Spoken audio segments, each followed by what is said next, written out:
अस्सलाम वालेकुम नाज़रीन, हॉटशो प्रोग्राम में भलीकार मैं तव्हांजी मेज़बान सबीन मेमन। नाज़रीन, हॉटशो प्रोग्राम में ॻाल्हि कंदासीं सुप्रीम कोर्ट में 90 ॾींहंनि अंदरि चूंडूं कराइण वारे केस जे हवाले सां, जंहिंमें चीफ इलेक्शन कमिश्नर पारां जेका 11 फरवरी जी तारीख़ ॾिनी वई। चीफ इलेक्शन कमिश्नर जो चवणु हो त इलेक्शन कमीशन चूंडूं कराइण लाइ तयारु आहे ऐं इन जे लाइ 11 फरवरी जी जेका तारीख़ आहे उहा फाइनल कई वई आहे। इन हवाले सां इलेक्शन कमीशन जो चवणु हो त तख़बंदियूं ऐं ॿियनि मामलनि खे जल्दी मुकमल करे उन खां पोइ आचर जो ॾिहाड़ो अवाम जे लाइ रखियो वियो आहे। 11 फरवरी ते इलेक्शन कमीशन जो चवणु हो त हू चूंडुनि जी तारीख़ जो ऐलान कनि था। वाज़िर आहे त इन हवाले सां इलेक्शन शेड्यूल अञा साम्हूं न अची सघियो। चीफ जस्टिस जो चवणु हो त इलेक्शन कमीशन खे इन हवाले सां सदर सां मुशावरत करणु घुर्जे। आइनी तौरु सदर सां मुशावरत करे उन खां पोइ लिखत में सुभाणे सुप्रीम कोर्ट खे इन हवाले सां ॿुधायो वञे ऐं हर हाल में चूंडुनि जी तारीख़ खे अॼु ई फाइनल कयो वञे। इन हवाले सां इलेक्शन कमीशन जो चवणु हो त हू सदर सां मुशावरत कंदा। वाज़िर आहे त इहो मामिलो केतिरे वक़्त खां ईंगियल हो। पहिरीं इलेक्शन कमीशन जो चवणु हो त जेके चूंडूं आहिनि उहे जनवरी में थींदियूं, जंहिंखां पोइ इहो गुमान कयो पियो वियो त 28-27 जनवरी ते चूंडूं थी सघनि थियूं। पर अॼु सुप्रीम कोर्ट में इलेक्शन कमीशन पारां जेको ॿुधायो वियो 11 फरवरी जी तारीख़ जो, उन खां पोइ इहो वाज़े थी वियो त मुल्क में आम चूंडुनि जे लाइ इलेक्शन कमीशन पारां जेका तारीख़ ॾिनी आहे उहा 11 फरवरी आहे। इन खां पोइ चीफ जस्टिस जो चवणु हो त सदर सां मुशावरत कई वञे। उन मुलाक़ात में जेके बि मौजूदु हुजनि उहे पंहिंजा दस्तख़त करे उन खां पोइ सुभाणे सुप्रीम कोर्ट में इहा सॼी सूरत हाल लिखत में ॿुधाइनि। चूंडुनि जे हवाले सां जिते सियासी पार्टियुनि पारां पिणु इहो मुतालबो ज़ोर पकड़ींदो रहियो त इलेक्शन कमीशन खे चूंडूं अनाउंस करणु घुर्जनि, चूंड शेड्यूल ॾिनो वञे। उन खां पोइ अॼु इलेक्शन कमीशन पारां सुप्रीम कोर्ट में आम चूंडुनि जे हवाले सां 11 फरवरी जी तारीख़ ॿुधाई वई। चीफ जस्टिस जो चवणु हो त जेका बि अंदरूनी कार्रवाई आहे उनखे जल्द मुकमल कयो वञे। जमहूरियत में ई बहितरी आहे। चीफ जस्टिस जो चवणु हो त टेक्निकी मामलनि में न उलझियो वञे ऐं न ई वरी उलझायो वञे। बहितर आहे त इलेक्शन कमीशन पंहिंजे कयल ऐलान ते अमल करे। उन खां पोइ जिते केतिरनि ई पार्टियुनि पारां इन अमल खे खुशाइन चयो वियो आहे त उते केतिरा ई सवाल पिणु उथनि था त अञा ताईं इलेक्शन शेड्यूल साम्हूं न अची सघियो आहे। वाज़िर आहे त जेका कानून साज़ी कई वई हुई इलेक्शन एक्ट 2017 में, उन तहत इहो जेको आहे सो कानून साज़ी खां पोइ इलेक्शन कमीशन जो चवणु हो त सदर सां इन हवाले सां मुशावरत करण जी ज़रूरत न आहे ऐं सदर चूंडुनि जे हवाले सां तारीख़ नथो ॾेई सघे, जॾहिं त आर्टिकल 248 तहत सदर खे आइनी तौरु इहो इख़्तियार ज़रूरु हासिलु आहे। इन हवाले सां ई अॼु चीफ जस्टिस जो चवणु हो त इन हवाले सां सदर सां मुशावरत करणु आइनी प्रोसेस आहे। इन ई समूरी सूरत हाल ते ॻाल्हाइण जे लाइ असांखे सीनियर सियासी तजनिगार बदर समेजो साहब ज्वाइन कयो आहे। वॾी महिरबानी बदर साहब, तव्हां पंहिंजो मौक़िफ़ ॾियण लाइ असांखे प्रोग्राम में ज्वाइन कयो। बदर साहब, छा चवंदो फाइनली अॼु इहे अफ़वाहूं त दम टोड़े वयूं त निगरान हुकूमत जो जेको सेटअप आहे इहो वॾो ड्रिगो थींदो, चूंडूं थींदियूं न थींदियूं, इन में त को शक न आहे त इलेक्शन कमीशन पहिरीं जनवरी आख़िरकार अॼु सुप्रीम कोर्ट में 11 फरवरी जी तारीख़ अनाउंस कई आहे।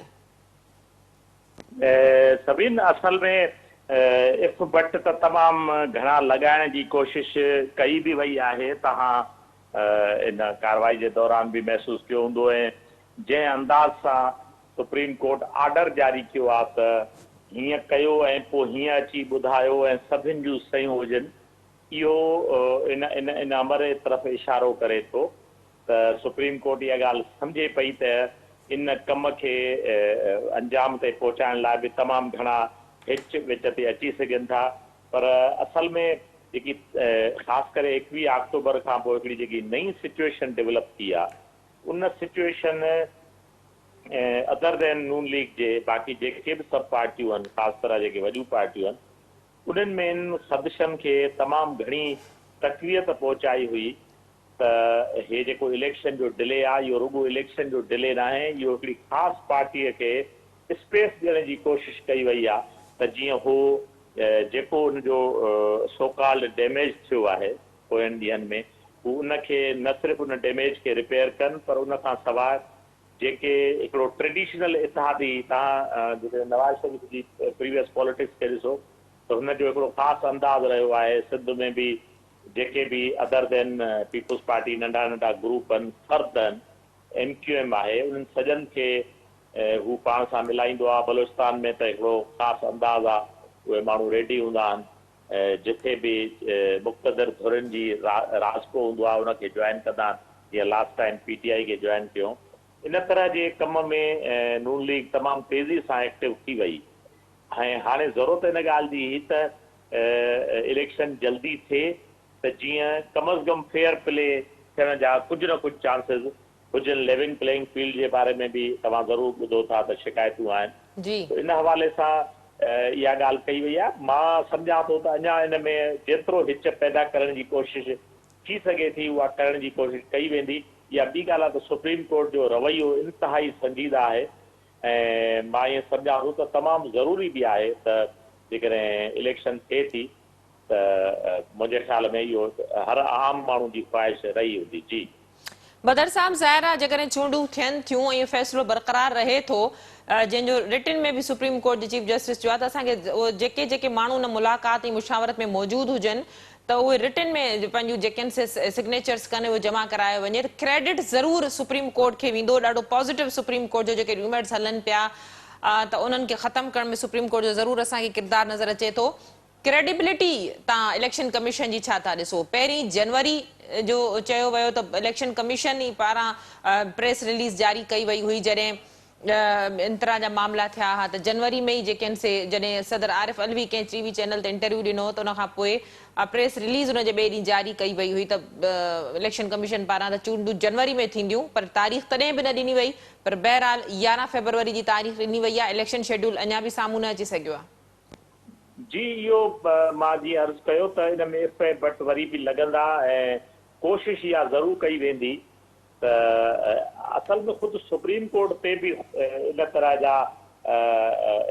जा ख़दशा ॾेखारिया विया हुआ, ख़ासि करे जॾहिं चेंज पिया थियनि त भई हीअं थींदो हूअं थींदो। मां ईअं सम्झां थो त सुप्रीम कोर्ट जी जेकी प्रेज़ेंट बेंच आहे उहा जीअं ई उन्हनि मतिलबु पंहिंजो उनजो टेन्योर स्टार्ट कयो आहे त काफ़ी पॉज़िटिव क़िस्म जा पहिरें ॾींहं खां ई काफ़ी पॉज़िटिव क़िस्म जा इक़दाम खयां विया आहिनि ऐं ही यकीननि उनजी कैप में हिकिड़ो चमकंदड़ फीदर आहे जेको अॼु हुननि मतिलबु 11 तारीख़ जो ऐलान कयो आहे। कल्ह बि जेको पेमरा जे हवाले सां जो फैज़ाबाद सिटिन जे धरणे जे हवाले सां बि तफ़सीलनि इन ते बहस थिया आहिनि। इहो बि काफ़ी ख़ुशि आहिनि ऐं खुलियो डिलियो क़िस्म जो एटीट्यूड सुप्रीम कोर्ट ॾेखारे थी ऐं इहो एक्टिविज़म जी बहरहाल हिन मुल्क खे वक़्तनि बवक़्तनि सुप्रीम कोर्ट जे एक्टिविज़म जी ज़रूरत इन जे लाइ बि पवंदी आहे जे उहा एक्टिविज़म नथी अचे त पोइ ॿिया सभु मामला तमामु माना स्लो था थी वञनि। ऐं ॿियो जेसि ताईं तव्हां इलेक्शन कमीशन जे हवाले सां ॻाल्हि था कयो त मां नथो सम्झां त हाणे इहो को जेको आहे सीक्रेट रहियो आहे त इदारा कहिड़े अंदाज़ सां कमु कंदा आहिनि। जी जी बदर साहब, इहो ॿुधायो त तव्हां चयो त अञा हिन में हिचिस अची सघनि थियूं या कोशिश थी सघे थी, पर सुप्रीम कोर्ट बिल्कुलु चीफ जस्टिस वाज़े चयो त टेक्निकी मामलनि में न उलझायो वञे। जमहूरियत में ई जेका आहे सा बहितरी आहे, जमहूरी प्रोसेस में ई जेका आहे उहा बहितरी आहे, पर उन बावजूदि आइनी हवाले सां सदर जे इख़्तियारनि ते बि जेकॾहिं ॻाल्हि कजे त इलेक्शन कमीशन जो मौक़िफ़ इहो ई रहियो आहे त इलेक्शन कमीशन ई जेका आहे सा चूंडुनि जी तारीख़ ॾेई सघे थी, न कि सदर इहे इख़्तियार इस्तेमालु करे सघे थो। तव्हां हिकिड़ो जुमिलो इहो बि ॿुधो हूंदो त जेकॾहिं सदर वटि इख़्तियार आहे त सदर आख़िर इलेक्शन जी डेट छो न ॾिनी, इहो त ख़ुदि हिकिड़ो गैर आइनी क़दम ॻणे सघिजे थो। मां ईअं सम्झां थो त इहो हिकिड़ो रवैयो थो ॾेखारे सुप्रीम कोर्ट जो मूड थो ॾेखारे त सुप्रीम कोर्ट इलेक्शन कराइण जे हवाले सां कहिड़े मूड में आहे। सो मां ईअं सम्झां थो त सुप्रीम कोर्ट ॾाढो मुख़्तसिर ऐं वाज़े ऐं स्ट्रेट क़िस्म जो मौक़िफ़ ॾिनो आहे ऐं उन मां इफ़ ऐं बट खे तमामु घटि गुंजाइश आहे। मां सवाइ इन जे त को अहिड़ो क़िस्म जो हिच पैदा कजे जेकी मूंखे नथी लॻे त जेकॾहिं सुप्रीम कोर्ट बिल्कुलु स्ट्रेट थी बीहे त पोइ इलेक्शन कमीशन सुप्रीम कोर्ट खां मथां इदारो कोन्हे। मां नथो सम्झां त सुप्रीम कोर्ट इलेक्शन कमीशन इन खे डॉज करे सघे थी ऐं इहो सुठी ॻाल्हि आहे। मां ईअं सम्झां थो त हिकिड़े आम पाकिस्तान जे हिकिड़े आम फ़र्द जी हैसियत में मां ईअं सम्झां थो त अवाम खे हक़ ख़ुदि राय जो हक़ु मिलणु खपे ऐं हू जेके आहिनि उहे जंहिंखे बि वोट सां चाहिनि, छाकाणि जो जेके अणचूंडियल नुमाइंदा आहिनि उहे केयर टेकर आहिनि ऐं उहे स्टाफ गेप अरेंजमेंट हूंदो आहे। उहे उन्हनि खे इहे न सम्झणु खपे त उहे के ड्रिगे अरसे लाइ आया आहिनि। बाक़ी इहो ज़रूरु लॻो पए त असां वटि जेके जंहिं अंदाज़ जो हेल ताईं अॼु ताईं इहो ॾिठो वियो, मां सवाइ हिन जे त अॼु जेके ऐलान थिया आहिनि उन खां पहिरियों इहो ई ॾिठो वियो त ही तमामु ड्रिघे अरसे ताईं वेंदा ऐं पर हा अॼु जो इरादो ईअं लॻे थो त जेकॾहिं ईअं थिए थो त मां सम्झां थो त हर पाकिस्तानी ख़ुशि हूंदो। जी बदर साहब, सदर इहा आइनी ज़िम्मेदारी पूरी न कई, जंहिं ते केतिरा ई सवाल उथनि था। ख़ुदि पीटीआई सरबराह जूं जे ज़ोर ॾियण बावजूद, उनजी कावड़ बावजूद सदर पारां पाण मुरादो चूंडनि जी तारीख़ न ॾिनी वई। तोणे जो पीटीआई सरबराह जी भेणनि पिणु इहा ॻाल्हि कई त सदर पंहिंजो सही जेको आहे सो रोल अदा न करे रहियो आहे। पर उन बावजूद जेकॾहिं माज़ी में सुप्रीम कोर्ट ॾिसूं, जॾहिं अॻूणो चीफ जस्टिस बिंदियाल हो, सुप्रीम कोर्ट बि इन हवाले सां पंहिंजो रोल प्ले करे सघे पई। इलेक्शन कमीशन ख़ुदि इन हवाले सां पंहिंजो रोल प्ले करे सघे पियो। पर कंहिं बि इदारे पारां 90 ॾींहंनि वारी आइनी जेका रिक्वायरमेंट आहे उनजो ख़्यालु त न कयो न? न, उहो त असां वटि त ज़ियाउल हक़ खां वठी 90 ॾींहं ऐं पोइ उनजे नतीजे में 11 साल, इहो असां वटि त ख़ैर इन मामले ते तमामु घणा तजुर्बा थींदा रहिया। पर मां इहो सम्झां थो त अॼु जे मॉडर्न ज़माने में ख़ासि करे मां चवां थो सुप्रीम कोर्ट जो त एक्टिविज़म जेतिरो बि आहे, जेतिरो मीडिया जो एक्टिविज़म आहे, ख़ासि करे जेको इंडिपेंडेंट मीडिया जो यानी इदारनि खां सवाइ जेकी मीडिया आहे, सोशल मीडिया जेके असां चऊं था, उनजो जेको रोल आहे, उनजो जेको प्रेशर आहे, उनजो जेको ट्रस्ट आहे, उन सोसाइटी में चेंजिस बरहाल आंदियूं आहिनि ऐं उन में थी सघे थो कुझु नेगेटिव इम्पैक्ट बि रहिया हुजनि, बट मोस्टली जेके आहिनि या घणे भाङे जेके आहिनि उहे उन्हनि जा काफ़ी पॉज़िटिव प्रेशर डेवलप थिया आहिनि ऐं उनजे नतीजे में काफ़ी सुठियूं शयूं बि अॻिते आयूं आहिनि ऐं हीअ बि उन्हनि मां हिकिड़ी करे सघिजे थी। बदर साहब, इहो ॿुधाइजो त पीपुल्स पार्टी जो त मुतालबो रहियो त जल्द खां जल्द चूंडुनि जी तारीख़ ॾिनी वञे। ॿियूं पार्टियूं बि नून लीग जे हवाले सां छा चवण आहे तव्हांजो? छा त नून लीग खे पंजाब में अञा माहौल साज़गार करण में या इन जेका डिवीज़न थी आहे उनखे घटि करण में, डिस्टेंस खे ख़तमु करण में अञा शायदि वक़्तु घुर्बल हो? जी बिल्कुलु ईअं ई हो। ॿ शयूं आहिनि नून लीग लाइ। हिकिड़ियूं त पीपुल्स पार्टी जेके ॿिनि शयुनि जो मुतालबो कयो, हिकिड़ो त इलेक्शन वक़्त ते थियणु खपे, नंबर 1। ॿियो पीपुल्स पार्टी इहो चयो त कंहिं बि पार्टीअ खे बैलेट खां पेपर खां ॿाहिरि न रखियो वञे। पीपुल्स पार्टी जो मां अॻ में बि इन ॻाल्हि जो अर्ज़ु करे चुको आहियां त पीपुल्स पार्टी जो इन तरह जो जेको मुतालबो आहे, उहो मुतालबो इन जे हिकिड़ो टेक्निकल मुतालबो बि आहे। उहो इन जो सबबु इहो आहे त पीटीआई जा जेतिरा हथ खुलियल हूंदा, पीटीआई खे जेतिरो फ्रीडम हूंदो, भले उनजो चेयरमैन उन प्रोसेस जो हिसो हुजे या न हुजे, ॿिन्ही सूरतनि में जेतिरो बि पीटीआई जा हथ खुलियल हूंदा, पीटीआई पंजाब में ख़ासि करे सेंट्रल पंजाब में जेके नून लीग जो ट्रेडिशनली स्ट्रांग होल्ड लेखियो वेंदो, उन में वॾो डैमेज करे सघे थी नून लीग खे। हींअर बि कंदी, भले उनजो चेयरमैन अंदरि हुजे, भले उहो इलेक्शन जो हिसो न हुजे, पोइ बि हिकिड़ो ख़ासि करे शहरनि में उहो नून लीग जे वोट खे काफ़ी डैमेज कंदो ऐं असां इहो ॾिसंदासीं। ऐं पीपुल्स पार्टी जेको इहो लफ़्ज़ चवे थी, उनजो सबबु इहो आहे त ट्रेडिशनली ईअं रहियो आहे त नवाज़ लीग सिंध में अची जेके अदर देन पीपुल्स पार्टी धोरियूं आहिनि या पार्टियूं आहिनि या फर्द आहिनि, उन्हनि ते हथु रखंदी आहे, उन्हनि खे पाण सां मिलाईंदी आहे ऐं पीपुल्स पार्टी खे टफ टाइम ॾियण जी कोशिशि कंदी आहे। पीपुल्स पार्टी खे ॾिसो त फर्स्ट टाइम का वॾी धुर मिली आहे जेकी नून लीग खे अनईज़ी करे सघे थी। मां ईअं सम्झां थो त पीपुल्स पार्टी जेकॾहिं हुनजो चेयरमैन अंदरि आहे त पीपुल्स पार्टी खे हिकिड़ो वॾो चांस इहो आहे त पीपुल्स पार्टी इलेक्शन में हिकिड़ी वॾी धुर थी अॻिते अची सघे थी ऐं ख़ुदि कैपिटल जे हवाले सां यानी वज़ारत उज़मा जे हवाले सां बि हुनजा चांसिस काफ़ी रोशन थियनि था जेकॾहिं हू पीटीआई सां गॾिजी इलेक्शन विढ़नि था। ऐं ख़ुदि जेको नून लीग एमक्यूएम सां जेकॾहिं इतिहाद कंदी त कराचीअ में पीपुल्स पार्टी खे तमामु वॾो फ़ाइदो पवंदो जेकॾहिं पीपुल्स पार्टी पीटीआई सां इतिहाद करे थी ऐं सीटनि जी डिविजनिंग करे थी, त कराचीअ में पीपुल्स पार्टी खे तमामु वॾो वोट आहे। ऐं तव्हां टीएलपी जे हवाले सां जेके कल्ह खां ख़बरूं हलनि थियूं, उन में टीएलपी खे जेकॾहिं हू थोरो मतिलबु डिफिकल्ट कनि था उनजी इलेक्शन, त अञा वधीक फ़ाइदो पवंदो। तव्हांखे यादि हूंदो त पोयनि ॾींहंनि में लियारी में बि पीपुल्स पार्टी खे तमामु मुश्किलात आयूं। हिन दफ़े पीपुल्स पार्टी जा तमामु फेयर चांसिस आहिनि त हू कैपिटल में वञी सघे थी इन इक्वेशन सां, जंहिं इक्वेशन ते अॼु बीठी आहे। जी ठीकु। बदर साहब इहो ॿुधायो त पंजाब जी सूरत हाल ते पाण ॻाल्हि पे कईसीं त नून लीग जे लाइ ज़ाहिर आहे जीअं तव्हां ॻाल्हि कई त पीटीआई चेयरमैन जो हिकिड़ो वॾो वोट बैंक ज़रूरु मौजूदु आहे ऐं नून लीग खे शायदि अञा वधीक वक़्तु घुर्बल हो छो त जेतिरो चूंडुनि जी तारीख़ जो या जल्द इलेक्शन जो मुतालबो पीपल्स पार्टी जो हो ओतिरो शायदि नून लीग जो न हुयो। इस्तेकाम पार्टी भी आहे, परवेज़ खटक जी पार्टी भी आहे, छा डिवीज़न ॾिसो था नून लीग जो इन सां चूंड इतिहाद जे हवाले सां? नून लीग पहिरियों त ट्रेडिशनल पार्टियुनि खे टच कंदी, उन खां बाद में इस्तेकाम या इन्हनि जे मां ईअं सम्झां थो त इस्तेकाम खे आख़िर ताईं घणे टाइम ताईं, जेकॾहिं आख़िर ताईं लफ़्ज़ न बि चवां त घणे टाइम ताईं उनजो इंडिपेंडेंट उनखे वे कयो वेंदो, उनखे मापियो वेंदो, तोरियो वेंदो। पर बहरहाल पीटीआई जो जेको स्ट्रिंग आहे वोट जो, जेको डंग जीअं पाण चवंदा आहियूं, जेको डंग आहे उहो पीटीआई वटि स्टिल पीटीआई रिटेन करे थी। भले पीटीआई हा कैंडिडेट्स जी पीटीआई खे कमी ज़रूरु पवंदी, किथे किथे तमामु वॾा अपसेट बि थींदा, मतिलबु हिकिड़ो आम माण्हू बि पीटीआई जो कंहिं मतिलबु वॾे माण्हू खे हाराए सघे थो, इहो बि थींदो। शहरनि में पीटीआई बहरहाल कंहिं गैर मारूफ़ माण्हू खे बीहारींदी त उनजो बि खटण जा चांसिस आहिनि, बशर्त उन वटि इलेक्शन अफोर्ड करण जा पैसा हुजनि। बाक़ी ॿाहिरियाड़नि में पीटीआई खे ॾुखियाई थींदी।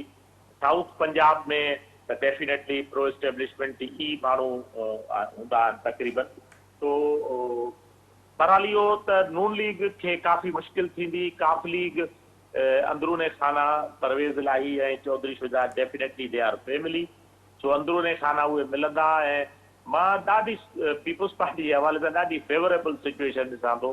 जेकॾहिं नून लीग इलेक्शन रोकराइण में कामयाबु थिए थी त ॿी ॻाल्हि आहे, जेकॾहिं इलेक्शन वाक़ई फरवरी में थिए थी त पीपल्स पार्टी जा तमामु वॾा चांसिस आहिनि त हू पीटीआई सां गॾिजी करे हिकिड़ो वॾो अलायंस कैपिटल में आणे सघनि था।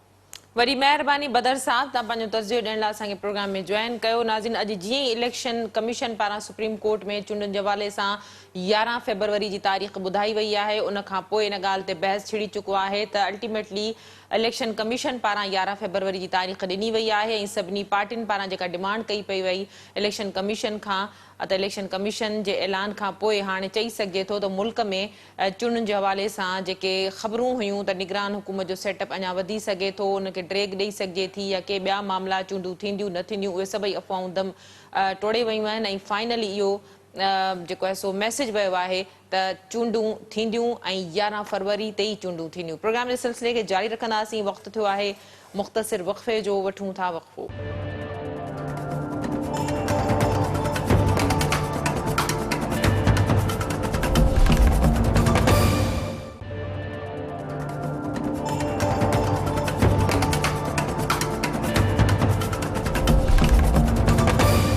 वेलकम बैक नाज़रीन, प्रोग्राम जे सिलसिले खे अॻिते वधाईंदासीं। इन ई मामले ते ॻाल्हाइण जे लाइ असांखे सीनियर साफ़ी तर्ज़ निगार जावेद लांगा साहब जॉइन कयो आहे। भलीकार जावेद साहब, तव्हां प्रोग्राम में जॉइन कयो। जावेद साहब, चई सघिजे थो त फाइनली जेका चीफ जस्टिस सुप्रीम कोर्ट पारां अॼु जेका लेवल प्लेइंग फील्ड ॾिनी वई आहे सभिनी पार्टियुनि खे, उन में हाणे कंहिंखे का शिकायत न हुअणु घुरिजे, छा चवंदो? बहितरीन फ़ैसिलो आहे ऐं हिन ते अमल थियणु घुरिजे। मुंहिंजे ख़्याल में सुप्रीम कोर्ट जी हिदायत खां सवाइ सभिनी पार्टियुनि खे लेवल प्लेइंग फील्ड मिलणु घुरिजे आहे। या सिस्टम में गुंजाइश हुजे त ऑटोमेटिकली जीअं सॼी दुनिया में जॾहिं इलेक्शन जो ऐलान थींदो आहे, इलेक्शन कमीशन सॼा मामला रेगुलेट कंदी आहे, सभु पार्टियुनि जी जेके जाइज़ शिकायतूं आहिनि उन्हनि ते अमल बि थींदो आहे ऐं सभिनी खे जेतिरा मौक़ा मिलंदा आहिनि, मीडिया ते मिलंदा आहिनि ऐं नेशनल मीडिया जेका गवर्नमेंट कंट्रोल्ड मीडिया हूंदी आहे उन ते मिलंदा आहिनि ऐं इदारनि तरफ़ां जेके बि आइनी घुरिजूं आहिनि पार्टियुनि लाइ जेके अवेलेबल आहिनि सहूलियतूं, लॉ एंड ऑर्डर जूं, सिक्योरिटी जूं, उहे सभई ॾिनियूं वेंदियूं आहिनि। पर हाणे पाकिस्तान जो कोई स्पेशल केस आहे हिन मामले में, ख़ासि हिदायतुनि जी ज़रूरत पवे थी ऐं उन खां पोइ बि हाणे जेकॾहिं सुप्रीम कोर्ट इहो चई छॾियो आहे त उन खां पोइ बि ॾिसणो इहो पवंदो त जेके इदारा आहिनि उहो सुप्रीम कोर्ट जे हिन फ़ैसिले खे या हिदायत खे केतिरो अमल था कनि। पर उसूली तौरु इहा हिकिड़ी तमामु घणी बहितर ॻाल्हि आहे। इहा गाइडेंस जेका आहे उहा हाईएस्ट कोर्ट तरफ़ां आई आहे ऐं इदारनि खे बशमूल इलेक्शन कमीशन ऐं जेके ॿिया इदारा आहिनि उन्हनि ते अमल करणु घुरिजे। हिन सां हिकिड़ी बहितर जेका आहे फिज़ा पैदा थींदी इलेक्शन जी ऐं जेके इलेक्शन जे मथां सवाल उथंदा रहिया आहिनि उहे घटि में घटि हिन सां घटाए सघजनि था। जावेद साहब, सुप्रीम कोर्ट ज़ाहिर आहे हिकिड़ो मुल्क जो सुप्रीम इदारो आहे, पर आइन उन खां वधीक सुप्रीम आहे। छा इन ॻाल्हि में अञा बि के ॿ राया थी सघनि था त 11 फरवरी जो इलेक्शन कमीशन पारां जेका सुप्रीम कोर्ट में चीफ जस्टिस जे अॻियां जेको अॼु तारीख़ ॿुधाई वई आहे उन में का फेरफार कजे, या अञा बि के अहिड़ियूं शयूं थी सघनि थियूं, या नून लीग जो इन हवाले सां छा फ़ैसिलो थी सघे थो? ॾिसो कि मूंखे मैक्सिमम इलेक्शन कमीशन हुन में स्पेस वरितो आहे फेब्रुवरी जो, छाकाणि जो चूंडूं जेके इम्कानी तौरु पहिरीं जेका डेट पे आई उहा 28 जनवरी जी हुई, ऐं हीअ जेका डेट सुप्रीम कोर्ट में इलेक्शन कमीशन ॾिनी आहे, ज़ाहिर आहे इन जो बुनियादी मक़सदु इहो हूंदो त उन्हनि एहतियातन डेट ॾिनी हूंदी त जेके मामला या कम रहिजी वञनि या का पॉलिटिकल पार्टी जेका आहे का शिकायत करे त उन्हनि जा मामला रहियल आहिनि ऐं इलेक्शन जल्दी कराई वई आहे। एसि ताईं जेकॾहिं मियां नवाज़ शरीफ़ उन्हनि जी पार्टी जा मामला हल नथा थियनि त पोइ प्रैक्टिकली मार्च में इलेक्शन कराइण जेका आहे उहा ईअं मुश्किल थी वेंदी त मथां जेके आहिनि सेनेट ख़ाली थींदी ऐं असेंबलियूं ठहंदे, फॉर्म थींदे, हुकूमतूं ठहंदे काफ़ी अरसो लॻंदो, महीने खनि जो। इन में शायदि आइनी मुंझारो पैदा थींदो। इन करे कट ऑफ डेट जंहिंखे चइबो आहे सुप्रीम कोर्ट उहा एहतियातन ॾिनी आहे त एसि ताईं सभु मामला जेके आहिनि उहे तइ थी ईंदा इन ॾींहं ते इलेक्शन थींदे, ऐं उन खां अॻु में जेका कैंपेन आहे ऐं नॉमिनेशन आहे, फाइलिंग आहे, ऐं एतिराज़ात आहिनि, ऐं जेके ट्रिब्यूनल्स में मामला ईंदा आहिनि, चैलेंजिस थींदा आहिनि, इहो सॼो प्रोसेस कंप्लीट थी वञे। मुंहिंजे ख़्याल में इन खां अॻिते जेका डेट आहे उहा मुमकिन थी नथी सघे। इहा सुप्रीम कोर्ट में एहतियातन इहा डेट ॾिनी वई आहे। पॉसिबिलिटी आहे त इलेक्शन इन खां को हफ़्तो सवा अॻु थी सघे। जावेद साहब, तव्हां सम्झो था त नून लीग जे लाइ एतिरो टाइम पीरियड जेके बि कानूनी मामला आहिनि या ॿिया मामला आहिनि ओतिरो इनफ थींदो, काफ़ी थींदो? हाणे वरी जेका अदालत आहे उतां जेको मैसेज मिले थो, जीअं हाईएस्ट सुप्रीम कोर्ट आहे, उतां कंहिं क़िस्म जी जेका लाइकिंग ऐं डिसलाइकिंग कोन्हे का, ऐं इहो मैसेज हेठि बि ट्रिकल डाउन थिए थो जेके लोअर कोर्ट्स आहिनि उन में पोइ गुंजाइश नथी बचे। नवाज़ शरीफ़ ॾोहारी आहे, मासूम आहे, उनजो जेको कानूनी राइट आहे उहो इनफ टाइम आहे, हिन में उनखे मिली वञणु घुरिजे ऐं इंसाफ़ जा जेके समूरा तक़ाज़ा आहिनि उहे पूरा करे सघजनि था। ऐं कोर्टूं त ॼाणी वाणी ऐं जेको आहे इंटेंशनल पॉलिसी तहत लिंगरान कंदियूं रहियूं आहिनि इन्हनि समूरे इशूज़ खे जेके पॉलिटिकल केसिस आहिनि। तव्हां ॾिठो जॾहिं कोर्टुनि चाहियो पए त ॾींहुं राति हाज़िरियूं बि कयूं पए, राति जो बि अदालतूं खुलियूं पए ऐं सवाइ हिकु पार्टी जे ॿिए कंहिंजा केस ॿुधा बि न पिया वञनि। त अहिड़ो बि एटीट्यूड हो। जेकॾहिं अहिड़ो एटीट्यूड न आहे ऐं फेयर आहे, हर हफ़्ते हेयरिंग करे, महीने में हेयरिंग करे मामला ख़तमु करे सघजनि था, त मुंहिंजे ख़्याल में it is enough time decide करणु नवाज़ शरीफ़ जा जेके केसिस आहिनि या ॿिया केसिस आहिनि। जावेद साहब, पंजाब तमामु घणो मैटर करे थो। पंजाब जे माहौल खे, पंजाब जे हालात खे बहितर करण खां सवाइ उहो रिज़ल्ट नथो मिली सघे जेको नवाज़ शरीफ़ चाहे थो। इहो एतिरे वक़्त में मुमकिन थी सघंदो? पंजाब में मुस्लिम लीग नूज़ जो वोट बैंक आहे ऐं अॻु बि मुस्लिम लीग जेका आहे उहा नंबर 1 पार्टी हुई गुज़िरियल इलेक्शन में। हाणे बि जेकॾहिं इलेक्शन कैंपेन थी अचे, मूवमेंटम अचे, मुंहिंजे ख़्याल में उन्हनि जी जेका उहा मेजॉरिटी आहे, सिंपल मेजॉरिटी, उनखे को बि जेको आहे छेव कोन्हे को। ऐं सभ खां वॾो जेको चैलेंज हो रस्ते तां PTI जो या इमरान ख़ान जो, उहो असांखे फिल वक़्तु नज़र नथो अचे। इन करे मुस्लिम लीग लाइ हुते स्मूथ सेलिंग आहे, को वॾो चैलेंज कोन्हे को। ऐं नवाज़ शरीफ़ ऐं मुंहिंजी पार्टी केसनि में, कोर्टुनि में मामला हूंदे बि पंहिंजो मोमेंटम क्रिएट करे सघनि था, छाकाणि हुनखे बेल मिलियल आहे ऐं सॼी पार्टी हींअर ॿाहिरि आहे, आज़ादु आहे, उन्हनि खे बहितर मौक़ा आहिनि ऐं साज़गार माहौल आहे उन्हनि लाइ। का बि क़िस्म जी का रुकावट कोन्हे, का एस्टेब्लिशमेंट तरफ़ां, अदालतुनि तरफ़ां को प्रेशर कोन्हे को, ऐं राइवल को बि एॾो साम्हूं मैदान में न आहे। त उन लाइ त आइडियल आहे। हींअर खां ई उन सूरताल नवाज़ शरीफ़ जे अचण सां ई उहा बहितर थी वई आहे, कैपिटलाइज़ करे सघे थी उहा पार्टी। जावेद साहब, इहो ॿुधायो त सदर सां मुशावरत वारो मामिलो जेको अॼु अदालत में डिस्कस थियो, उन खां पोइ चीफ जस्टिस पारां चयो वियो त इलेक्शन कमीशन सदर सां मुलाक़ात करे, सदर सां मुशावरत करे, उन खां पोइ अॼु इन मामले खे जेका तारीख़ ॾिनी वई आहे उनखे उकलायो वञे, उन ते फाइनल कयो वञे। जेके जेके मुलाक़ात में मौजूदु हुजनि उहे सुभाणे उन्हनि जा दस्तख़त बि थियल हुजनि, सिग्नेचर्स बि, मतिलबु रिटन में सॼो सुप्रीम कोर्ट इहो मामिलो चयो आहे।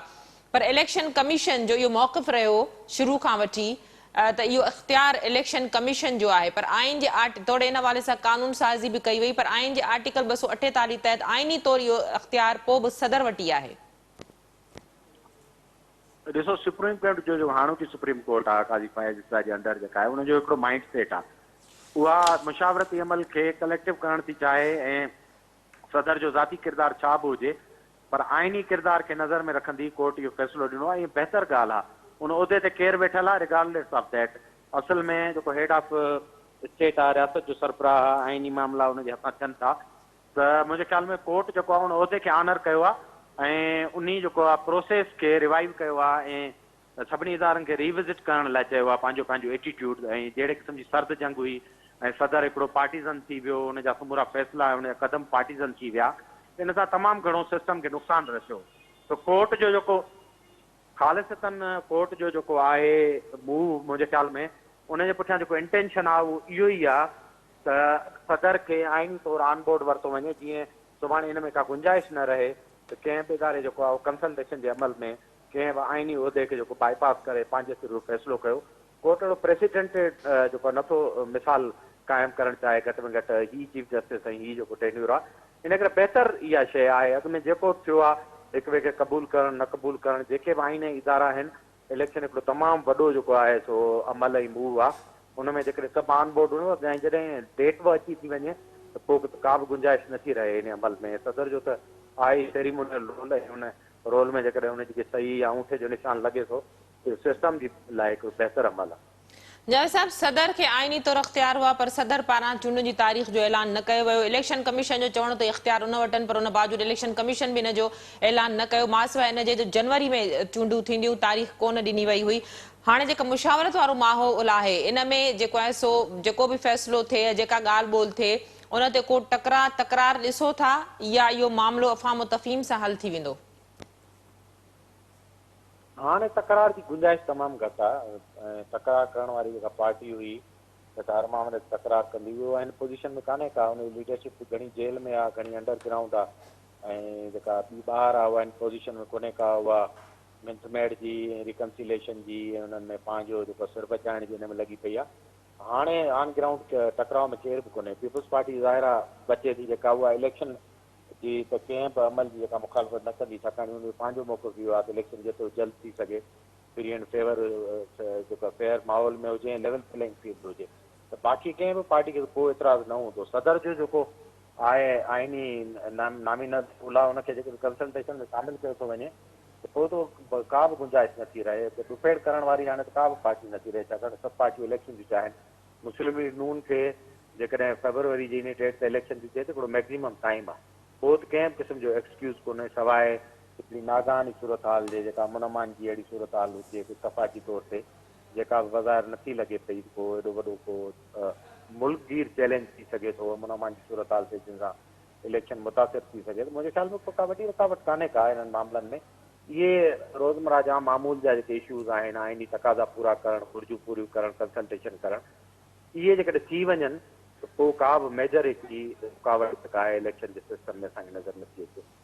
वॾी महिरबानी जावेद साहब, तव्हां पंहिंजो मौक़िफ़ ॾियण लाइ असांखे प्रोग्राम में जॉइन कयो। नाज़रीन, सीनियर सहाफ़ी ऐं तर्ज़ निगार जावेद लांघा असां सां गॾु हा। सुप्रीम कोर्ट में अॼु जेका इलेक्शन कमीशन पारां आम चूंडुनि जे हवाले सां 11 फरवरी जी तारीख़ ॿुधाई वई आहे। इन हवाले सां सुप्रीम कोर्ट जो चवणु हो त सदर सां मुशावरत करे ऐं अॼु इन मामले खे हल करे सुभाणे जेको आहे सो रिटन में ॿुधायो वञे। चई सघे थो त जेके बि इन हवाले सां रूमर्स हुआ उहे सभु असांखे ख़तमु थींदी नज़र अचनि था। मुल्क में आम चूंडूं जॾहिं थींदियूं, हिकिड़ी जमहूरी हुकूमत हूंदी, सियासी इस्तेकाम ईंदो त ई मुआशी बहरान ख़तमु थी सघे थो। इन हवाले सां इदारनि जो या चीफ जस्टिस या सुप्रीम कोर्ट जो जेको रोल आहे उहो यकीनन तमामु घणो मैटर करे थो। इन हवाले सां चीफ जस्टिस अॼु जेके रिमार्क्स ॾिना ख़ुशगवार मूड में त हीउ कहिड़ो केस आहे जंहिंमें केर बि हारियो न आहे, चई सघे थो त हिकिड़ो तमामु बहितर हिकिड़ो मैसेज आहे। आइनी भञकड़ी खे जेकॾहिं इदारा रोकनि ऐं जमहूरी बालादस्ती खे यकीनी बणाइनि त यकीनन इहो मुल्क ऐं अवाम ॿिन्हिनि जे फेवर में वेंदो। अॼोके प्रोग्राम जो वक़्तु पिण ते पंहिंजी पुॼाणी ते पहुतो। ईंदड़ प्रोग्राम ताईं ॾींदा इजाज़त। अल्लाह वाहिद।